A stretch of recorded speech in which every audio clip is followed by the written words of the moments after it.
আসসালামু আলাইকুম, স্বাগতম সবাইকে। এইচএসসিতে হায়ার ম্যাথে এত math, first paper second paper, এত বড় বড় বই, এতগুলো রাইটারের বই, প্রত্যেক বইয়ে অনেক অঙ্ক। সো এতগুলো অঙ্কের মধ্যে কোন চ্যাপ্টার থেকে কতগুলো অঙ্ক আসলে পড়া উচিত? বোর্ডে যদি এ প্লাস টার্গেট থাকে, অনেকেই থাকবা যারা মেডিকেলের প্রিপারেশন নিবা, সো বোর্ডে এ প্লাস টার্গেট থাকলে কিভাবে পড়বো, যদি বুয়েটের টার্গেট থাকে তাইলে কিভাবে পড়বো, প্রত্যেক চ্যাপ্টার থেকে কয়টা অঙ্ক করা উচিত, সেই জিনিসপত্রগুলো নিয়ে আজকে একেবারে ডিটেইলসে কথা বলবো। তো আমাদের উচ্চতর গণিতের কমপ্লিট রোডম্যাপ, কোন অধ্যায় থেকে কয়টা অঙ্ক করব, এ প্লাস আর অ্যাডমিশন স্ট্র্যাটেজি, দুইটা নিয়েই কথা বলবো। দুইটা ক্যাটাগরিতে আমরা ভাগ করতেছি। একটা হচ্ছে টার্গেট এ প্লাস, যে ভাই আমি হয়তো মেডিকেলের প্রিপারেশন নিব অথবা ভার্সিটি প্রিপারেশন নিব, সো আমার বোর্ড পরীক্ষায় এ প্লাস পাইলেই হইতেছে। আরেকটা হচ্ছে অ্যাডমিশন স্ট্র্যাটেজি, যে আমি শুরুর থেকে অ্যাডমিশনে একটা ভালো জায়গায় চান্স পাইতে চাই, তাহলে সেই ক্ষেত্রে শুরুর থেকে আমার আসলে কিভাবে পড়া উচিত, দুইটা নিয়েই কথাবার্তা হবে। তো ভাইয়া, হায়ার ম্যাথে এ প্লাস পাইতে কতগুলো অঙ্ক করতে হবে? এই প্রশ্নটা খুবই কমন একটা কোশ্চেন, রেগুলার হচ্ছে এই প্রশ্নটা আমার কাছে অফলাইনে অনলাইনে দুই জায়গায়ই আসে। তো কেউ বলে 500 অঙ্ক, কেউ বলে 1000 অঙ্ক, কেউ বলে পুরা বই, যে পুরাটাই পড়া লাগবে। তো আসলে আমি কোনটা করব, বাস্তবতাটা আসলে কি, রিয়েলিটি কি, সেটা নিয়ে হচ্ছে ডিটেইলসে কথাবার্তা বলবো। সো আসেন দেখি যে সঠিক স্ট্র্যাটেজিটা আসলে কি, কি স্ট্র্যাটেজি মেনটেন করলে হায়ার ম্যাথে আসলে একেবারে ভালো একটা রেজাল্ট করা পসিবল। তো কোন অধ্যায়ে বেশি সময় দিতে হবে, কোন অধ্যায়ে কম সময় দিলেও চলবে, এগুলা হচ্ছে আপনার জানা লাগবে। এ প্লাসের জন্য স্ট্র্যাটেজি আলাদা, অ্যাডমিশনের জন্য হচ্ছে স্ট্র্যাটেজি আলাদা। এই জিনিসটা যদি আপনি প্রথম থেকেই ডিফাইন করে রাখতে পারেন যে সব চ্যাপ্টারের ইম্পর্টেন্স আসলে সেম না, সব চ্যাপ্টারের ওয়েটেজ সেম না, প্রত্যেকটা চ্যাপ্টার থেকে সেম পার্সেন্টেজের কোশ্চেন আসবে এরকমও না, কোনো চ্যাপ্টার থেকে হয়তো বেশি প্রশ্ন আসবে, কোনো চ্যাপ্টারের কন্টেন্ট বেশি, সেগুলোতে হচ্ছে আপনার বেশি সময় দেওয়া লাগবে, কোন অধ্যায়ে কম সময় দিলেও চলবে, এই জিনিসপত্রগুলো একটু আগের থেকে জানা লাগবে। এ প্লাসের জন্য স্ট্র্যাটেজি কীরকম হওয়া দরকার, অ্যাডমিশনের জন্য স্ট্র্যাটেজি কীরকম হওয়া দরকার। তো আমরা ফার্স্ট পেপার নিয়ে হচ্ছে আগে একটু কথা বলি, যে অধ্যায় আর প্র্যাকটিস গাইড, যে কোন চ্যাপ্টার থেকে কতগুলো অঙ্ক করা লাগবে। তো ফার্স্ট পেপারের চ্যাপ্টারগুলো একেবারে সিরিয়ালি লেখা আছে। 1 নম্বর চ্যাপ্টার হচ্ছে ম্যাট্রিক্স নির্ণায়ক। ম্যাট্রিক্স নির্ণায়ক থেকে মিনিমাম তোমার 30 থেকে 40টা অঙ্ক করা লাগবে, মিনিমাম 30 থেকে 40টা। ভেক্টর চ্যাপ্টারের রিকমেন্ডেড হচ্ছে 40 থেকে 50টা ম্যাথ, সরল রেখার জন্য 60 থেকে 70টা, বৃত্তর জন্য 70 থেকে 80টা, বিন্যাস সমাবেশে 40 থেকে 50টা ম্যাথ। সো এইটা হচ্ছে এভারেজ একটা ম্যাথের গাইডলাইন, যে প্রত্যেক চ্যাপ্টার থেকে মিনিমাম কয়টা অঙ্ক করা উচিত। সবগুলো চ্যাপ্টারে কিন্তু সেম টাইপের অঙ্ক না, সবগুলো চ্যাপ্টারে কিন্তু সেম জিনিসপত্র আসবে না। যেমন ম্যাট্রিক্স নির্ণায়কে ধরো, যে ম্যাট্রিক্সের যে পার্ট আছে, ম্যাট্রিক্সের পার্টে কিন্তু শুধুমাত্র ম্যাট্রিক্সের যোগ বিয়োগ গুণ, এই 3টা টপিক পড়লেই হয়। ম্যাট্রিক্সের যোগ বিয়োগ গুণ, সো ম্যাট্রিক্সের একটা গুণ যদি আমি ভালো মতো করতে পারি, একটা গুণ যদি ভালো মতো বুঝা করি, তাহলে বাকিগুলা কিন্তু আমি অটোমেটিক্যালি এমনিতেই পারবো। ঠিক আছে, বাকিগুলো অটোমেটিক্যালি এমনিতেই পারবো। সো ওগুলো নিয়ে আর খুব বেশি একটা টেনশন করা লাগবে না। ভেক্টরের দুইটা পার্ট, একটা হচ্ছে ভেক্টরের সমীকরণ বের করা।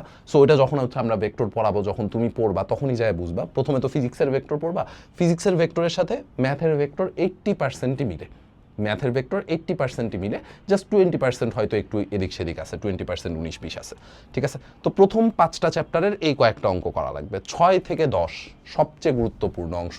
6 থেকে 10-এ হচ্ছে ত্রিকোণমিতি, ডিফারেন্সিয়েশন, ইন্টিগ্রেশন, এই কয়েকটা চ্যাপ্টার। চ্যাপ্টার 6-এ যেটা আছে ত্রিকোণমিতিক অনুপাত, এখানে 40 থেকে 50টা অঙ্ক। সংযুক্ত যৌগিক কোণের ত্রিকোণমিতি, ক্লাস চ্যাপ্টার 6-এর যে ম্যাথগুলা, এগুলো মেজরিটি আপনারা 9-10-এ পড়ে আসছেন, মেজরিটি 9-10-এ পড়ে আসছেন। ইম্পর্টেন্ট হচ্ছে এই সংযুক্ত যৌগিক কোণের ত্রিকোণমিতি, এখান থেকে আসবে শুধুমাত্র গ্রাফ, এখান থেকে আসবে হচ্ছে গ্রাফ। এখানে আসলে 40-50টা অঙ্ক লাগে না, আমরা সেফ সাইডে থাকার জন্য 40-50টা লিখছি। এখানে ধরেন যে সর্বোচ্চ 20টা অঙ্ক করলে হয়ে যায়, সর্বোচ্চ 20টা অঙ্ক করলে হয়ে যায়। এখানে যে গ্রাফগুলো আছে, সেই গ্রাফগুলোও হচ্ছে আপনারা মেজরিটি সময় প্র্যাকটিক্যালে করেন। এই চ্যাপ্টার 6-এর যে গ্রাফগুলো মেজরিটি টাইমে আপনাদের প্র্যাকটিক্যালে এই সেম গ্রাফগুলো করানো হয়। সো যার কারণে গ্রাফ নিয়েও আসলে খুব বেশি একটা টেনশন নাই। সংযুক্ত যৌগিক কোণের ত্রিকোণমিতিক অনুপাত, এইটা হচ্ছে একটু বড় চ্যাপ্টার। এইটাতে প্রায় 80 থেকে 100টা অঙ্ক করা লাগবে, কারণ 7টা অনুশীলনী আছে। বই টু বই ভ্যারি করে, এক এক বইয়ে হচ্ছে এক এক রকম অনুশীলনীগুলো দেওয়া। সো বই টু বই ভ্যারি করে, তো মোটামুটি অন এভারেজ আপনার 80 থেকে 100টা অঙ্ক করা লাগবে। ফাংশন ও ফাংশনের লেখচিত্র, এই চ্যাপ্টার থেকে করা লাগবে অ্যাপ্রক্সিমেট 50 থেকে 60টা।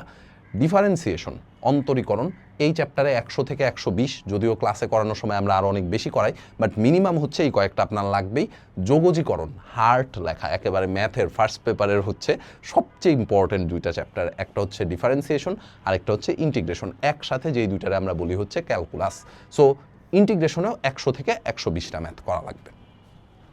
এইবারে আসেন, এই যে প্রথম পত্র, এই প্রথম পত্রের সার সংক্ষেপ একটু বলি, যে টোটাল যদি আপনি এভারেজ হিসাব করেন 610 থেকে 740টার মতো ম্যাথ করা লাগবে ম্যাথ ফার্স্ট পেপারে। পুরা বইয়ের মধ্যে 610 থেকে 740টার মতো টোটাল ম্যাথ করা লাগবে। এখন এইখানে কোন চ্যাপ্টারে কতটুকু সময় দিব দেখেন, আমরা এখানে সুন্দর একটা মানে আউটলাইন দিয়ে রাখছি যে কোন চ্যাপ্টারের ইম্পর্টেন্স আসলে কীরকম। চ্যাপ্টার 1-এ এতটুকু সময় দিলেই হবে, চ্যাপ্টার 2, চ্যাপ্টার 3, এটা জাস্ট একটা রেশিও হিসাব করা হয়েছে, চ্যাপ্টার 4, 5, 6, 7, 8, 9, 10, এই যে 10টা চ্যাপ্টার, এই 10টা চ্যাপ্টারের কোনটাতে কতটুকু সময় দেওয়া উচিত, জাস্ট অ্যাপ্রক্সিমেট একটা রেশিও, ঠিক আছে, অ্যাপ্রক্সিমেট রেশিও। দেখতেই পারতেছেন যে 9, 10 আর চ্যাপ্টার 7, এই দুইটাতে ইম্পর্টেন্স দেওয়া লাগবে সবচেয়ে বেশি। আপনার মোটামুটি ইম্পর্টেন্স ক বিভাগ থেকে দেওয়া লাগবে 3 আর 4 নাম্বার চ্যাপ্টারে, এই দুইটা চ্যাপ্টারেও ইম্পর্টেন্স দেওয়া লাগবে বেশি। 5, 6 তুলনামূলক কম মানে সময় দিলেও চলবে, 7, 9, 10 এগুলাতে বেশি সময়, 3, 4 এগুলাতে বেশি সময়, 1 আর 2-এও মোটামুটি অ্যাপ্রক্সিমেট কম সময় দিলেও হবে, মানে অ্যাপারেন্টলি কম সময় দিলেও হবে। সো এই হচ্ছে 10টা চ্যাপ্টারের ওয়েটেজ, যে কোন চ্যাপ্টারে আসলে কীরকম সময় দেওয়া উচিত। এই সময়ের উপরে বেস করেই আপনি বুঝবেন যে কোন চ্যাপ্টার থেকে মিনিমাম কয়টা অঙ্ক করা উচিত, ঠিক আছে, সময়ের উপর বেস করেই আসলে বোঝা যাবে যে কোন চ্যাপ্টার থেকে কতগুলো অঙ্ক করা উচিত। ওকে, সো ফার্স্ট পেপারের জিনিসপত্র গেল। এবার আসেন সেকেন্ড পেপারে। সেকেন্ড পেপারে আমাদের টোটাল এখানেও চ্যাপ্টার আছে 10টা। বাস্তব সংখ্যা, অসমতা, এখানে খুব বেশি আসলে অঙ্ক লাগে না, 25 থেকে 30টা অঙ্ক করলেই আসলে হয়ে যায়। 25-30টা অনেক বেশি বলা আছে, এতগুলোও লাগবে না আসলে। অঙ্ক করতে গেলেই দেখবেন যে ম্যাক্সিমাম 25 থেকে 30টা অঙ্ক করলেই আপনার আসলে কাভার হয়ে যাবে। যোগাশ্রয়ী প্রোগ্রামিংয়ে 40 থেকে 50টা, এখানেও একটু বাড়ায় বলা আছে, 40 থেকে 50টাও আসলে লাগে না। যোগাশ্রয়ী প্রোগ্রামিংয়ে একই টাইপের অঙ্ক, মানে আপনি যদি সিস্টেম ধরে ফেলাইতে পারেন, কয়েকটা টাইপের সিস্টেম ধরতে পারলে আপনার যোগাশ্রয়ী প্রোগ্রামিংয়ের সব অঙ্কই আপনি পারবেন, লিনিয়ার প্রোগ্রামিং। জটিল সংখ্যা বা কমপ্লেক্স নাম্বার, এখানে প্রায় 50 থেকে 60টা। বহুপদী সমীকরণ, এটাতেও প্রায় 50 থেকে 60টা। দ্বিপদী বিস্তৃতিতে 30 থেকে 40টা। দ্বিপদী বিস্তৃতির মেজরিটি জিনিসই আপনারা 9-10-এ থাকতে শিখে আসছেন, ওইটারই একটু অ্যাডভান্স ভার্সন আমরা আইসা হচ্ছে এই জায়গায় পড়বো। যেমন দ্বিপদী বিস্তৃতিতে আমাদের এবার নেগেটিভ পাওয়ারের বিস্তৃতি করা লাগবে, ভগ্নাংশের বিস্তৃতি করা লাগবে, মানে পাওয়ার যদি ভগ্নাংশ হয় সেটার বিস্তৃতি করা লাগবে। নর্মালি 9-10-এ আমাদের কিন্তু শুধুমাত্র পূর্ণ সংখ্যার বিস্তৃতি করা লাগতো, ভগ্নাংশ বা নেগেটিভ পাওয়ারের বিস্তৃতি আমাদের করা লাগতো না। এখানে আইসা আমাদের সবগুলারই বিস্তৃতি করা লাগবে, ঠিক আছে। আচ্ছা, এরপরে আসেন চ্যাপ্টার 6, কনিক, এটা হচ্ছে সবচেয়ে বড়। এখানে আইসা অলমোস্ট 120 থেকে 150 অঙ্ক আপনার করা লাগবে। বিপরীত ত্রিকোণমিতিক ফাংশন, মোটামুটি ছোট চ্যাপ্টার, 30 থেকে 40টা। স্থিতিবিদ্যা 60 থেকে 70টা। সমতলে বস্তু কণার গতি বা গতিবিদ্যা যেটারে আমরা বলি, সেখানেও 60 থেকে 70টা। বিস্তার পরিমাপ সম্ভাবনা, এইটাতেও হচ্ছে 60 থেকে 70টা, ঠিক আছে। তো এই হচ্ছে কোন চ্যাপ্টার থেকে কতগুলো অঙ্ক করা লাগবে, ফার্স্ট পেপারে কয়টা, সেকেন্ড পেপারে কয়টা। ফার্স্ট পেপারের চ্যাপ্টার সামারি তো আমরা দেখে আসছিলাম। এবার আসেন সেকেন্ড পেপারের একটু সামারিটা দেখে নিই, সেকেন্ড পেপারে আসলে কি কি পড়া লাগবে। সেকেন্ড পেপারে আপনি যদি টোটাল ম্যাথ হিসাব করেন তাহলে 525 থেকে 640, আপনি রাউন্ড ফিগারে 650 ম্যাথ ধরে নিতে পারেন, যে সেকেন্ড পেপারে আমার পুরা বই থেকে অ্যারাউন্ড 650 ম্যাথ সলভ করা লাগবে। এখন কোন চ্যাপ্টারে ইম্পর্টেন্স কত বেশি দিব, এইটা বোঝাটা সবচেয়ে বেশি ইম্পর্টেন্ট। দেখেন, বাস্তব সংখ্যা, এইটাতে যতটুকু ইম্পর্টেন্স দিবেন, যোগাশ্রয়ীতে তার চেয়ে একটু বেশি। জটিল সংখ্যা আর বহুপদী, এই দুইটাতে ইম্পর্টেন্স মোটামুটি সেম। এইটার ইম্পর্টেন্সটা মানে দ্বিপদী বিস্তৃতি, এটা হচ্ছে বাস্তব সংখ্যার চাইতে একটু বেশি। সবচেয়ে ইম্পর্টেন্ট কনিক, সবচেয়ে বেশি ইম্পর্টেন্স দেওয়া লাগবে হচ্ছে কনিকে। কনিক থেকে প্রত্যেক বছর বোর্ড পরীক্ষায় প্রশ্ন আসে, মিনিমাম একটা তো আসেই, দুইটাও আসতে পারে, কপাল ভালো থাকলে কনিক থেকে 2টা প্রশ্ন আসতে পারে। সো 20 মার্ক মোটামুটি শিওর কনিক থেকে আসে। তারপরে বিপরীত ত্রিকোণমিতিক ফাংশন, এটাতেও হচ্ছে মোটামুটি দ্বিপদী বিস্তৃতির সমান এফোর্ট দিলেই হবে। স্থিতিবিদ্যা, গতিবিদ্যা, সম্ভাবনা, এই 3টা চ্যাপ্টারেই সিমিলার এফোর্ট দেওয়া লাগবে, 3টা চ্যাপ্টারেই সিমিলার এফোর্ট দেওয়া লাগবে, ঠিক আছে। এখন আসেন, যদি শুধু A+ পাইতে চান, শুধু A+ পাইতে চান বোর্ড এক্সামে, তাইলে টোটাল সব মিলে আপনার ফার্স্ট পেপার, সেকেন্ড পেপার সব মিলে 1000 থেকে 1200 অঙ্ক করলেই হয়ে যাবে, যদি শুধু A+ পাইতে চাই। শুধু A+ পাইতে চাইলে 1000 থেকে 1200। যদি বুয়েট, ডিইউ, মেডিকেলে তো আসলে ম্যাথ লাগে না, বুয়েট অথবা ডিইউতে একটা ভালো পজিশন নিয়ে চান্স পাইতে চাই, তাইলে ভাই ম্যাথ করা লাগবে 1500 থেকে 2000। ঠিক আছে, এই 1.5 বছরে মিনিমাম 1500 থেকে 2000 ম্যাথ বুঝা সলভ করা লাগবে।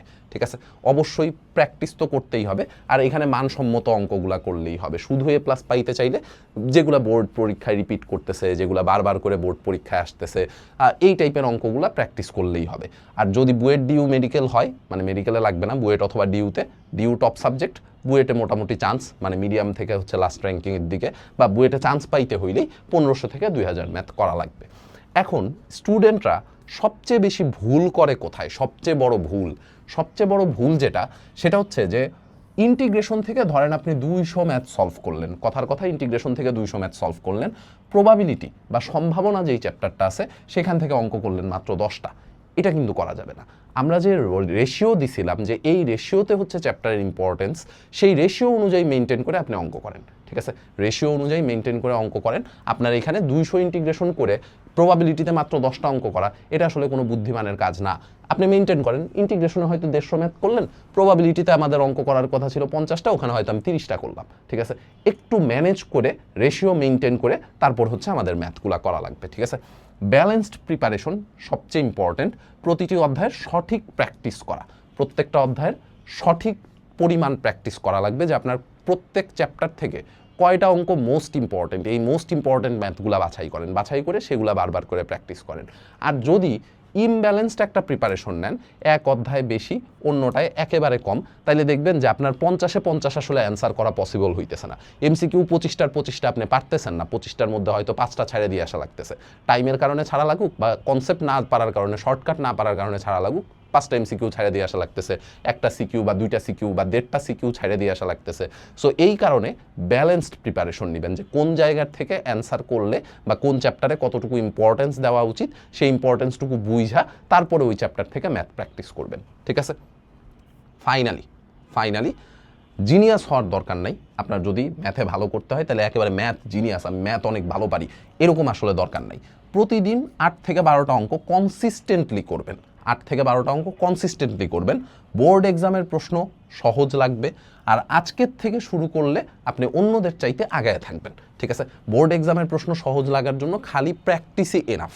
ঠিক আছে, বোর্ডে যেহেতু রিপিটেড টাইপের প্রশ্ন আসে, হয়তো 1-2টা প্রশ্ন একটু মানে চেঞ্জ করে দিতে পারে, 1-2টা প্রশ্ন হয়তো একটু চেঞ্জ হয়ে আসতে পারে, কিন্তু 50-এ 50 পাওয়া কিন্তু কেউ ঠেকাইতে পারবে না ইনশাল্লাহ। ঠিক আছে, একটা প্রশ্ন কঠিন হইল, এক সেট প্রশ্ন, একটা সিকিউ কঠিন হয়েছে, বাট আপনার কাছে তো 5টা প্রশ্ন অ্যান্সার করা লাগবে, 8টার থেকে 5টা অ্যান্সার করা লাগবে। সো আপনার একটা কঠিন হইলেও তো কিছু যায় আসে না, আপনি বাকি 7টার থেকে 5টা অ্যান্সার করেন, বা 2টা কঠিন হইলেও তাহলে বাকি 6টার থেকে 5টা অ্যান্সার করেন। সো ওই 6টার থেকে 5টা অ্যান্সার করার জন্য যেই মেন্টালিটিটা দরকার, সেইটা প্রথমে বিল্ড আপ করাটা জরুরি। যে মেন্টালিটি দরকার সেইটা প্রথমে বিল্ড আপ করা জরুরি। ওইটা একবার বিল্ড আপ হয়ে গেলে তারপর দেখবেন যে আপনার অঙ্ক করা আসলে কোনো ব্যাপারই না, একেবারে ধূপধাপ অঙ্ক করে ফেলাইতে পারতেছেন। ঠিক আছে, সো হোপফুলি এই জিনিসটুকু বুঝছেন যে অনেক অঙ্ক করা লাগবে ম্যাথে ভালো করার জন্য, এটা নেসেসারি না। নেসেসারি হচ্ছে কোন চ্যাপ্টারের ওয়েটেজ কত সেইটা বুঝা ওই চ্যাপ্টারে সময় দেওয়া, তাইলে ইনশাল্লাহ আপনি একটা ভালো রেজাল্ট নিয়ে আসতে পারবেন।